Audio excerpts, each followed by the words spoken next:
A Connecticut Yankee in King Arthur's Court by Mark Twain. Chapter 9. The Tournament. They were always having grand tournaments there at Camelot, and very stirring and picturesque and ridiculous human bullfights they were too, but just a little wearisome to the practical mind.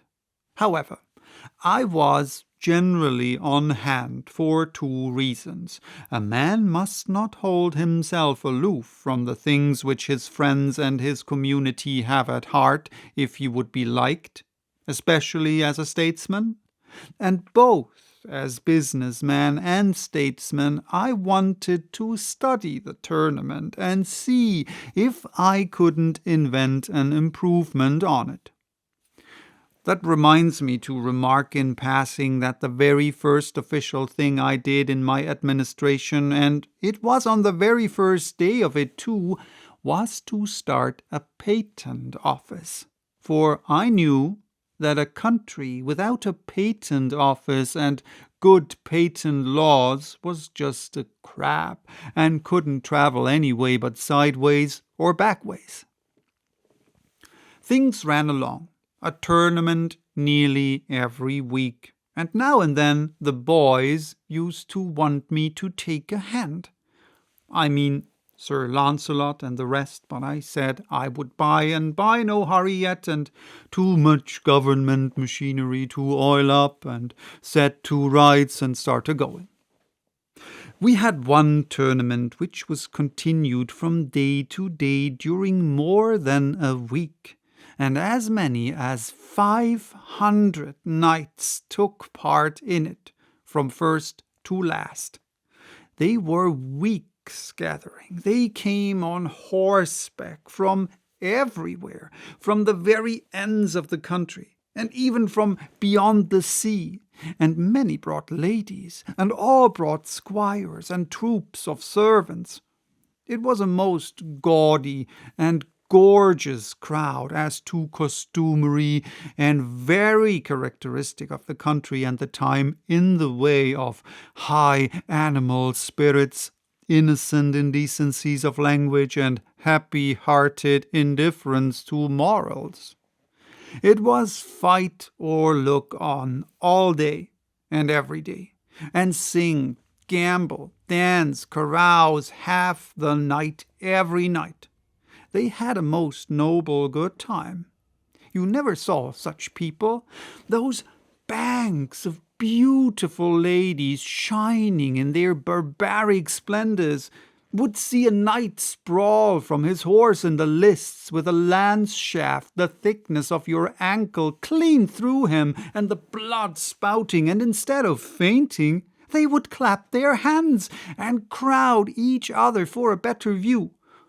Only sometimes one would dive into her handkerchief and look ostentatiously broken-hearted, and then you could lay 2 to 1 that there was a scandal there somewhere, and she was afraid the public hadn't found it out.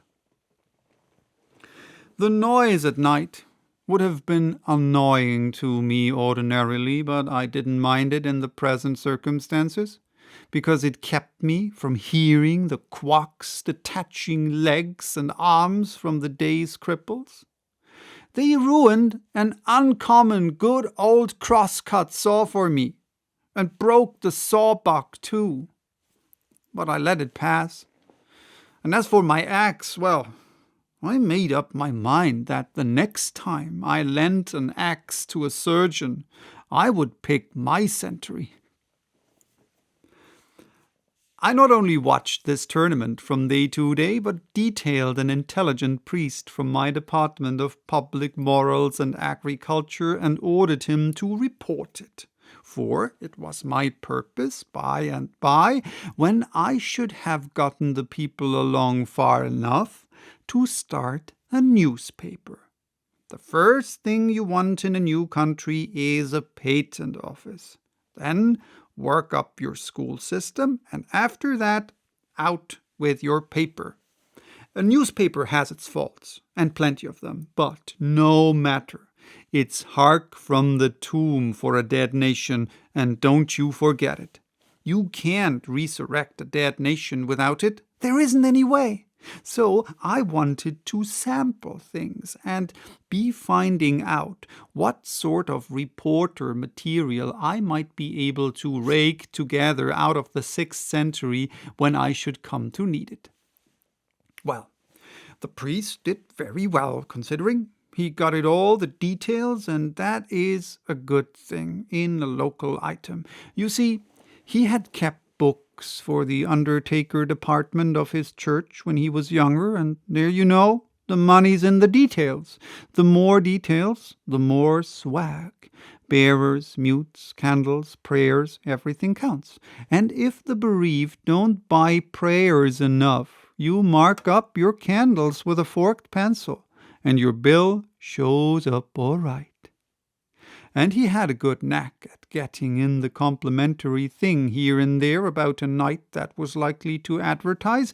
No, I mean a night that had influence, and he had also a neat gift of exaggeration, for in his time he had kept door for a pious hermit who lived in a sty and worked miracles.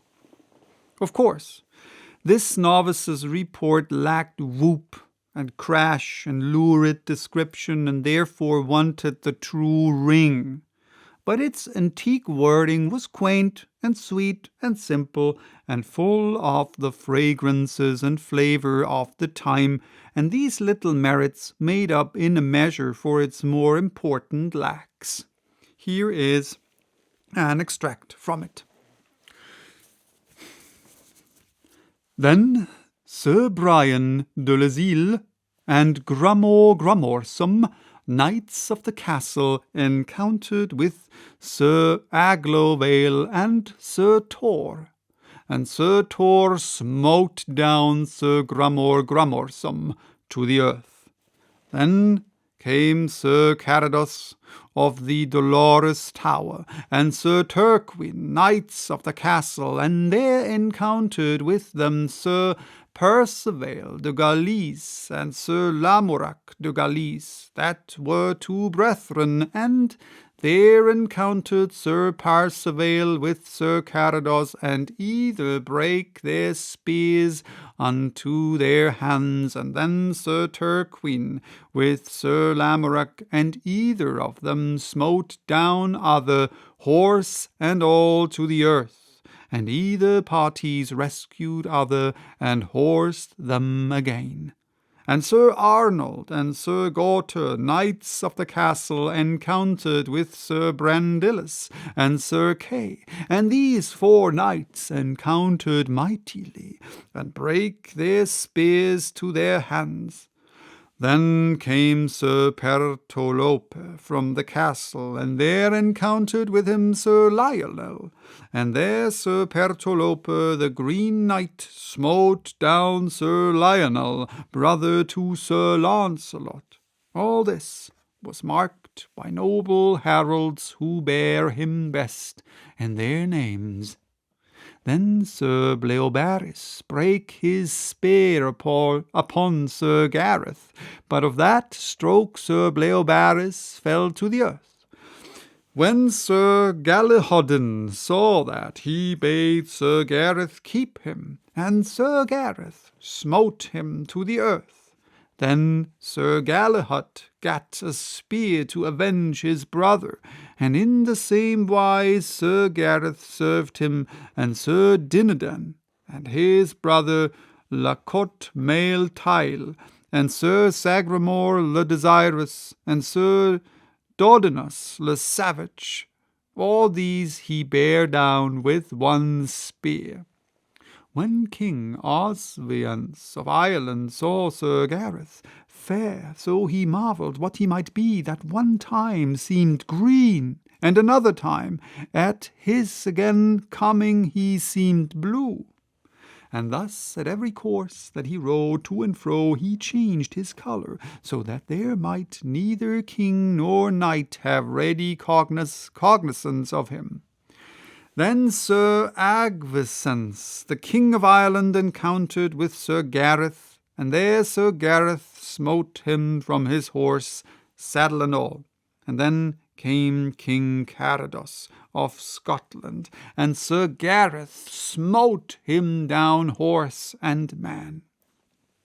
And in the same wise he served King Uriens of the land of Gore, and then there came in Sir Bactemagus, and Sir Gareth smote him down horse and man to the earth, and Bactemagus' son Meliganos brake a spear upon Sir Gareth mightily and knightly, and then Sir Galahad, the noble prince, cried on high, Knight with the many colours, well hast thou justed. Now make thee ready, that I may just with thee. Sir Gareth heard him, and he gat a great spear, and so they encountered together. And there the prince brake his spear, but Sir Gareth smote him upon the left side of the helm, that he reeled here and there, and he had fallen down had not his men recovered him. Truly, said King Arthur, that knight with the many colours is a good knight. Wherefore the king called unto him Sir Launcelot, and prayed him to encounter with that knight. Sir, said Launcelot, I may as well find in my heart for to forbear him at this time, for he hath had travail enough this day, and when a good knight doth so well upon some day, it is no good knight's part to let him off his worship, and namely, when he seeth the king hath done so great labour, for peradventure, said Sir Launcelot, his quarrel is here this day, and peradventure he is best beloved with his lady of all that be here, for I see well he paineth himself, and enforceth him to do great deeds, and therefore, said Sir Launcelot, as for me this day he shall have the honour, though it lay in my power to put him from it, I would not. There was an unpleasant little episode that day, which for reasons of state I struck out of my priest's report. You will have noticed that Gary was doing some great fighting in the engagement. When I say Gary, I mean Sir Gareth. Gary was my private pet name for him. It suggests that I had a deep affection for him, and that was the case. But it was a private pet name only, and never spoken aloud to anyone, much less to him. Being a noble, he would not have endured a familiarity like that from me. Well, to proceed. I sat in the private box set apart for me as the king's minister, while Sir Dinadan was waiting for his turn to enter the lists. He came in there and sat down and began to talk, for he was always making up to me because I was a stranger, and he liked to have a fresh market for his jokes, the most of them having reached that stage of wear where the teller has to do the laughing himself, while the other person looks sick. I had always responded to his efforts as well as I could, and felt a very deep and real kindness for him too, for the reason that if by malice of fate he knew the one particular anecdote which I had heard oftenest and had most hated and most loathed all my life, he had at least spared it me. It was one which I had heard attributed to every humorous person who had ever stood on American soil, from Columbus down to Artemus Ward. It was about a humorous lecturer who flooded an ignorant audience with the killingest jokes for an hour and never got a laugh. And then, when he was leaving, some grey simpletons wrung him gratefully by the hand and said it had been the funniest thing they had ever heard, and It was all they could do to keep from laughing right out in meeting. That anecdote never saw the day that it was worth the telling, and yet I had sat under the telling of it hundreds and thousands and millions and billions of times and cried and cursed all the way through. Then, who can hope to know what my feelings were to hear this armor-plated ass start in on it again, in the murky twilight of tradition before the dawn of history, while even Lactantius might be referred to as the late Lactantius, and the Crusades wouldn't be born for 500 years yet. Just as he finished, the callboy came, so haw-hawking like a demon, he went rattling and clanking out like a crate of loose castings, and I knew nothing more. It was some minutes before I came to, and then I opened my eyes just in time to see Sir Gareth fetch him an awful welt, and I unconsciously out with the prayer, "I hope to gracious he's killed." But by ill luck, before I had got half through with the words, Sir Gareth crashed into Sir Sagramore the Desirous and sent him thundering over his horse's crupper, and Sir Sagramore caught my remark and thought I meant it for him. Well, whenever one of those people got a thing into his head, there was no getting it out again. I knew that. So I saved my breath and offered no explanations. As soon as Sir Sagramore got well, he notified me that there was a little account to settle between us, and he named the day 3 or 4 years in the future. Place of settlement, the lists where the offence had been given. I said I would be ready when he got back. You see, he was going for the Holy Grail. The boys all took a flyer at the Holy Grail now and then.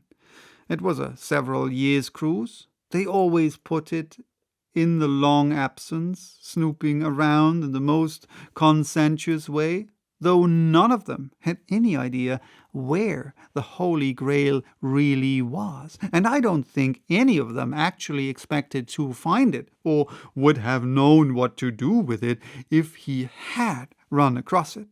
You see, it was just the Northwest Passage of that day, as you may say. That was all. Every year expeditions went out Holy Grailing, and next year relief expeditions went out to hunt for them. There was worlds of reputation in it, but no money. Why they actually wanted me to put in, well, I should smile. So that was chapter 9. Bye-bye, till next time with chapter 10, titled Beginnings of Civilization.